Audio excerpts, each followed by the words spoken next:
The assassination attempt on former President Donald Trump immediately sent shockwaves across the nation and through an already tense presidential campaign. It also quickly became an event defined by iconic photographs. We spoke to two of the photojournalists who were covering Mr. Trump's rally in Pennsylvania that day and who are now here in Milwaukee for the Republican National Convention.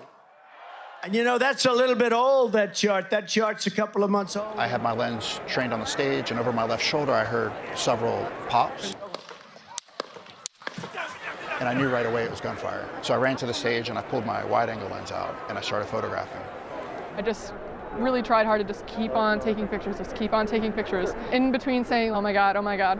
My name is Anna Moneymaker, and I'm a staff photographer for Getty Images in Washington, D.C. My name is Vucci. I'm the chief photographer for AP in Washington.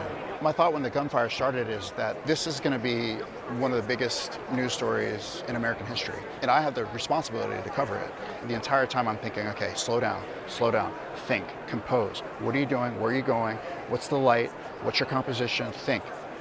It was just surreal, confusing, and nothing like I've ever experienced before. You know, it's all these blue suits. You could just see in that little archway of legs, like his face. He's a distinct president, and I didn't notice blood at first, but I just kept taking pictures.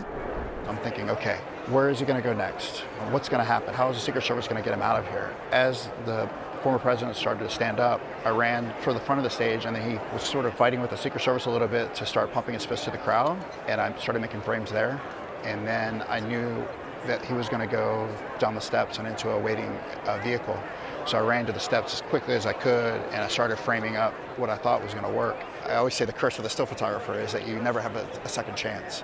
So I need to be there immediately. I need to start making photos that are storytelling, and I can't do that from the ground. I can't do that from anywhere else. I've got to be right where it's happening.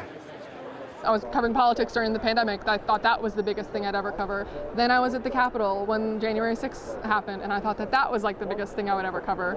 I was not a very, seasoned journalist at the time, and I fled during the Capitol, and I hid in an office. In the days and months after that, I had a lot of anxiety and regret for not having made better pictures. I just did not have the training that I think I now do. Instead of freezing up, I think I said, don't freeze up, just go. It's okay to stay down, and make the pictures as best you can. I think it's kind of made me think if you can go through that, then you can go through anything. Honestly, I'm just proud that I didn't mess it up. And the other thing is I work for AP, so we have a pretty distinguished history of photojournalism. And you know, when it was my time, I held the standard, and that's what I'm most proud of. It's not really the single image that I made or anything like that. It's that I was able to do the job and not flinch. Seeing some of the photographers I was with here, we just kind of look at each other and we're just like, how did this happen? What did we experience? It's remarkable work by those journalists under fire.